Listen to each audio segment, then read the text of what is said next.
Yo, what's going on, Dragon Ballers? Welcome back to another video. Ban list video. Always very exciting when a new ban list comes out. It tries to shake the game up. Doesn't always do the best job of shaking things up by like a tremendous amount. But I mean, you know, some players will want that, some players won't want that. So that's kind of left up to preference. Today, we're going to talk about the ban list that saved the set 13 format. You might have noticed the quotes on the thumbnail there.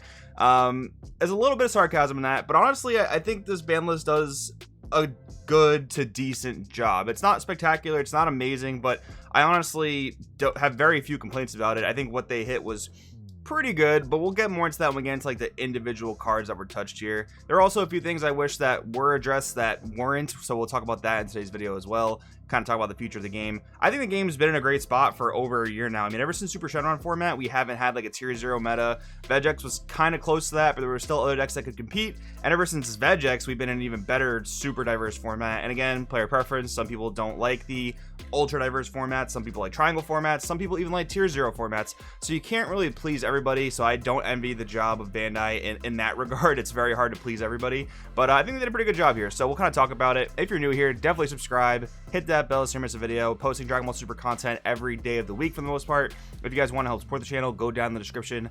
Many ways to help out there, particularly today. If you guys want to get caught up on competitive Dragon Ball Super, check out the Patreon. Read the articles there. Get to see where my head's at competitively. Maybe even check out some coaching options. That being said, let's just get started with the video. So, announcement: UW04 additions to the Ban Limited Errata card list. Greetings, Dragon Ball Super card game fans. For the release of UW04, which is basically set 13, we're adding one card each to the Banned, Limited, and Errata card list. I think they did the same thing for the set 12 ban list, one of each card to Banned, Limited, and Errata. Or actually, no, last time they created their own best of one ban list, which was pretty funny. But anyways, let's just get right to it. So, banned cards: EX1002, Master Roshi Kamehameha Origins. Reasoning: Master Roshi Kamehameha Origins lets green decks reuse extra cards such as Dormant Potential Unleashed, giving them oppressively strong defense every turn. The existence of this card also limits the design space of future green extra cards, therefore we decided to ban this card. Okay, I did a video maybe 2-3 weeks ago at this point. Basically, he's doing a set 13 ban list kind of wish list and prediction. So on my wish list, I was hoping that Roshi would actually go limited to 1. That's what I was hoping for.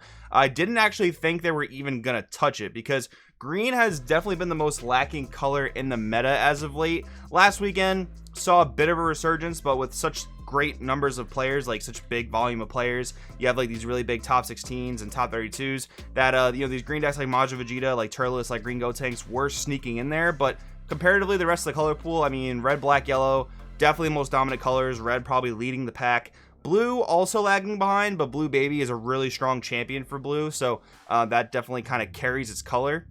And then we have green, which kind of just very sporadically tops, if it tops at all, right? So anything in green that was up for question, up for debate, it really didn't need to happen on this ban list, mostly because green wasn't really overperforming. Now, from Bandai's perspective, I see this as a preemptive hit, which is kind of fine. I mean, their reasoning for the majority of cards they've hit on the ban list across any set has been limiting future design space, and I do totally understand that. Master Roshi is the easiest way to pick up a green extra card from the drop area. Dormant is obviously the best target for that, but you have other good targets like Cell's Kamehameha, like Shocking Death Ball, like the new Homicidal Clones Negate. Definitely not bad. But yeah, I understand limiting the future design space thing, so banning it makes sense to me. Again, I think limiting it to 1 would have been cool because it would have been a nice tool that green would have to, you know, if they see it once per game, recycle a Dormant, cool, good for you. I don't think it would be all that game breaking, but maybe there will be an extra card in the future that could make this kind of insane. What's funny is this isn't actually the only green card that actually recycles extra cards. There is a 4-drop Frieza Xeno. I think it's Dark Infestation. Basically, you'd have to play like your entire Frieza chain. You play like Surprise Attack Frieza for free by KOing something, play the Parasitic Dragon Ball, go into Frieza Dark Infestation. I believe his effect something along the lines of like you pop him off, your opponent pitches a card, and you pick up a green extra card. I think it's something along those lines. There's also a 2-drop, I forget his name, but it's the evil version, or the more evil version of Dr. Zero from Dragon Ball GT. There's a 2-drop of that guy. When you play him, you get to pick up a 2-drop or less extra card from the drop. So there are other ways to pick up Dormant and pick up other green extra cards, but none of them are as easy as Master Roshi Kamehameha Origins. So those cards definitely don't need to ban. Those require more setup or require more energy.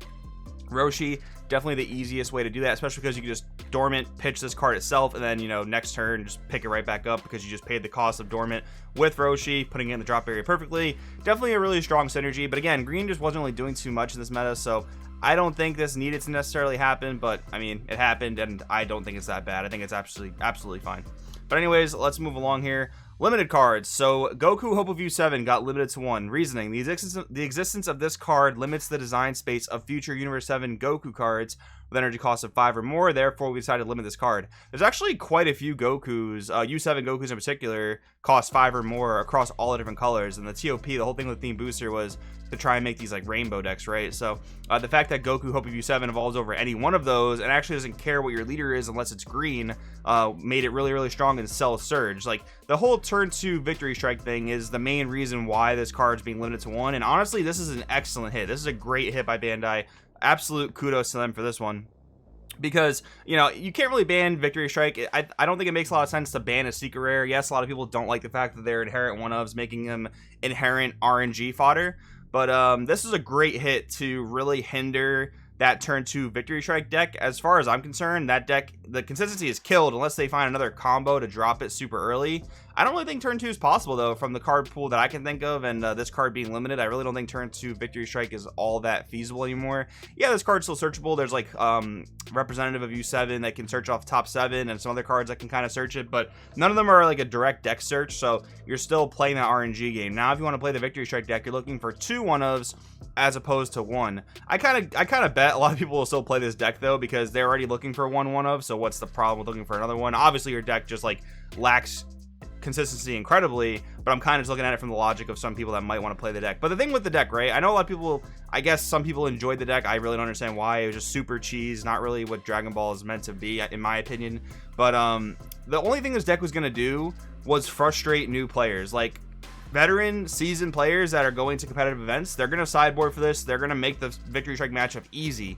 I did a video where I went over basically every color's answers to the turn 2 Victory Strike combo, and every deck had good answers. And then if Victory Strike couldn't win right there, they were going to be in a really bad position, probably losing the game on the next turn. Either your opponent would just, you know, punish you for tapping out for Victory Strike and not killing them, or they would remove your Victory Strike, and then what would you do from there? Honestly, probably nothing. So with that in mind, veteran players and seasoned players would be absolutely prepared for this, but all it would do is frustrate new players and, you know, make new players hate the game, because they would experience this, they would have no idea how to answer it, and they would just get a really bad taste in their mouth. So I think this is an incredible hit. Next up for the erratas, we just have a super combo coming out in set 13. All they had to do was add auto to it, nothing really big there. So really quick, we can just kind of talk about what I wish was on the ban list. Number one thing, definitely a Dark Broly leader errata. I've talked about it many times. I really wish the leader would be errata to say the battle cards you can include in your deck can only be black.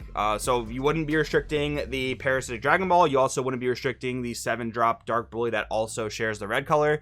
But the problem with that is I think Dark Broly would actually become a lot more fair if you were to, you know, say basically you can't play Champa, you can't play Heartfelt Plea. I don't want a Champa ban. I don't want a Heartfelt Plea ban. I think those cards are still very cool in their respective colors. Could even see another Heartfelt errata where they make it red or yellow leader only, but I think the Dark Broly errata would have been really good. The problem with Dark Broly is like it's getting phased out of the meta right now. That's definitely a fact. Like, it's much less represented than it has been in the past. But if anything happens to red, because red is the color that's pushing out Dark Broly, if anything happens to red, then Dark Broly can make a very strong comeback, as long as the meta kind of stays the way it's been staying, right? So if something happens where red gets hard checked by, I don't know, maybe green or yellow or blue, whatever the case is, Dark Broly would have a very easy time coming back. Basically, as long as a card like Violent Rays or, you know, some of the blue cards like Heroic Prospect that blue has at their disposal don't exist, if those cards are not popular in the meta, Dark Broly will just wreak havoc. And then we'll probably see the cycle of, you know, those floodgates coming back into the meta, and then those then Dark Broly cycling out.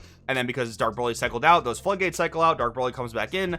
I think Dark Broly is just a really strong deck. I like the deck a lot. I enjoy playing it, but it's really strong. Free 30k bodies are kind of obnoxious. Would have been nice to see just a little bit of errata there. And the other thing would maybe be Mecha Frieza. Now, I'll be honest with you guys, I've put much less thought into my, you know, balancing method of Mecha Frieza than I have into Dark Broly. But I think something there could have been done preemptively. I mean, a lot of this, all this ban list was done preemptively, right? So Mecha Frieza with Power over Super Saiyan and the new Mecha Frieza Topo-ish card is going to be kind of insane. So just my thoughts there, but overall I am happy with this. A few things they could have maybe did would have been nice, but I am happy with it. I do want to know what you guys think in the comments below though. Thanks for watching, and I will see you guys next time.